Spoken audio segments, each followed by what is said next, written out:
गहराई से सुनता हूं। जिसने जो शब्द बोले हैं उस मीटिंग में सभी जिम्मेदार नेता थे, लेकिन उस समय मान्या बहन जी ना तो मुख्यमंत्री बनी थी ना सांसद बनी थी, शुरुआत थी। लेकिन हर जन शब्द बोलने पर मान्या बहन जी ने इतराज किया और ये साबित कर दिया कि एक दलित की बेटी इस देश में जाके दिक्कत। और साथियों, इतना ही नहीं, मैं तो पश्चिमी उत्तर प्रदेश से लेके उत्तर प्रदेश का कोई कोना बाकी नहीं है जहां पर मैंने कार्यकर्ता बन के पार्टी का काम ना किया हो। और पश्चिमी उत्तर प्रदेश में मान्या बहन जी ने कितनी मेहनत की है, पूरे प्रदेश में मेहनत की है, पूरे देश में मेहनत की है। लेकिन मैंने उधर जाकर देखा कि मान्या बहन जी सुबह जात रही, शाम को इस घर में लेट रही, परसों उस घर में लेट रही। अगर मान्या बहन जिससे आप प्रेरणा ले लो तो ये पंडाल भरा हुआ दिखाई देता। जिन परिस्थितियों में मान्या बहन जी ने मेहनत की है वो आप पुरानी परिस्थितियां याद कर लो और 2 जून 1995 की घटना याद कर लो कि समाजवादी पार्टी के नेता मान्या बहन जी को दुनिया से हटाना चाहते हैं,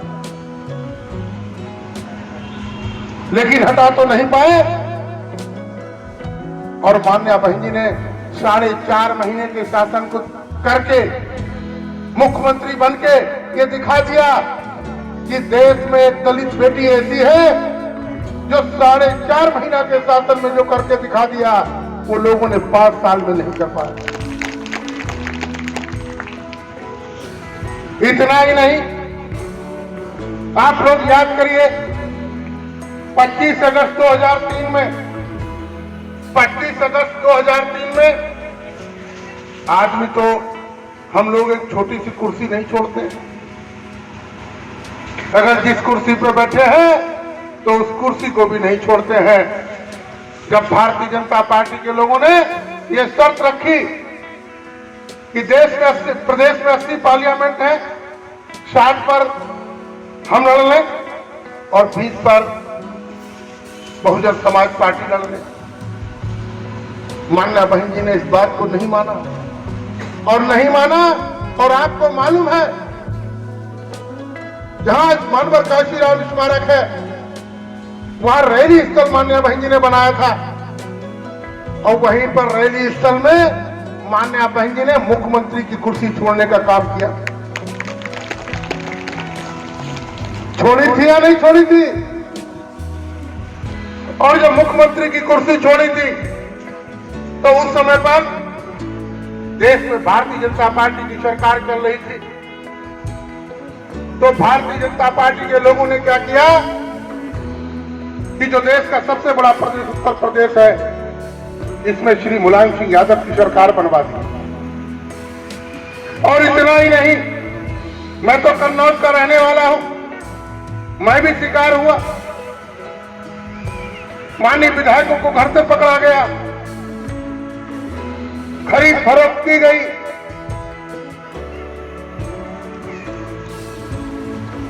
और प्रदेश में समाजवादी पार्टी की सरकार बना दी और सेंट्रल में भारतीय जनता पार्टी की सरकार चल रही थी। और फिर क्या होता है, ताज कॉरिडोर मैटर का एक बहाना लिया जाता है, जबकि उसमें मान्या बहन जी न उस विभाग को देख रही थी, न मान्या बहन जी से उस विभाग का कोई लेना देना था। ताजमहल के बगल से थोड़ी कंक्रीट सड़क बनना थी और जिस संस्था को ठेका दिया गया था उसने जितना काम किया उससे कम उसका पेमेंट भी हुआ था। लेकिन भारतीय जनता पार्टी ने ताज कॉरिडोर का मैटर लिया और सीबीआई का दुरुपयोग किया। और आप याद करिए, सीबीआई ने मान्या बहन जी के घर पे छापे, दफ्तर पे छापे। इतना ही नहीं, उसी समय मानवर काशीराम साहब को अटैक पड़ गया और जो मानवर काशीराम साहब का 5 लाख रुपए इलाज के लिए रखा था वो भी सीबीआई ले गई। लेकिन मान्या बहन जी ने हिम्मत नहीं हारी, पूरे देश का भार आ गया। मान्या बहन जी दिन में देश उसी समय 2004 में पार्लियामेंट का चुनाव होना था। यहां उत्तर प्रदेश में समाजवादी पार्टी के लोग कार्यकर्ताओं पर उत्पीड़न कर रहे हैं और उधर सीबीआई का दुरुपयोग हो रहा। लेकिन मान्या बहन जी ने हिम्मत नहीं हारी, पूरे देश का दौरा भी करें और रात में आके मानवर काशीराम साहब की देखरेख करें। जब 2004 में पार्लियामेंट का चुनाव होता है, उधर भारतीय जनता पार्टी परेशान कर रही, इधर समाजवादी पार्टी परेशान कर रही। इसके बावजूद भी पहले मेरे 14 लोकसभा मेंबर हुआ करते थे, फिर 2004 में चुनाव हुआ तो मेरे 19 लोकसभा मेंबर जीत कर आ गए। और इतना ही नहीं, मान्या बहन जी बदला लेने से चूकती नहीं है।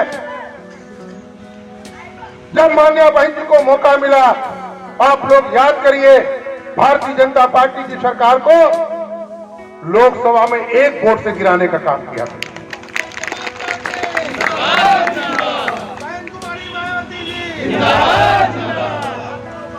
ये आयरन लेडी है।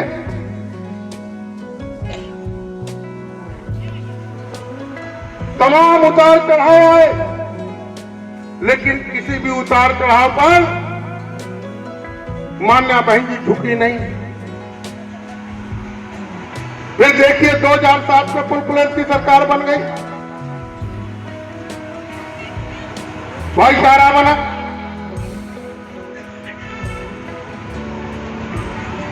और इसके बाद भी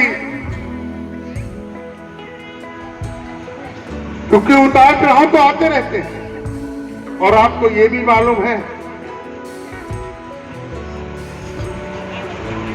जब मान्या बहन जी को भारतीय जनता पार्टी के लोगों ने राज्यसभा में बोलने का मौका नहीं दिया, अपनी बात को, सहारनपुर की घटना थी, जब अपनी बात को रखने का मौका नहीं दिया तो मान्या बहन जी ने वहीं राज्यसभा में, राज्यसभा से भी इस्तीफा दे दिया था। अरे साथियों, समाज के लिए, सर्व समाज के लिए मान्या बहन जी मरमिट नहीं है, राजनीति कर रही हैं। और इतना ही नहीं, अब आप पीछे अगर थोड़ा चले जाओ, मैं आपको थोड़ा पीछे ले जाना चाहता हूं, क्योंकि ये बहराइच की क्रीम बैठी हुई है। ये बहराइच के जो इतने लोग आए हैं, हम इधर के साथियों से नहीं कहते हैं, इधर के साथी तो कोई 4 लोग लेके आए हैं, कोई 5 लोग लेके आए हैं, कोई मिशनरी है वो भी 5 लोग लेके आए हैं।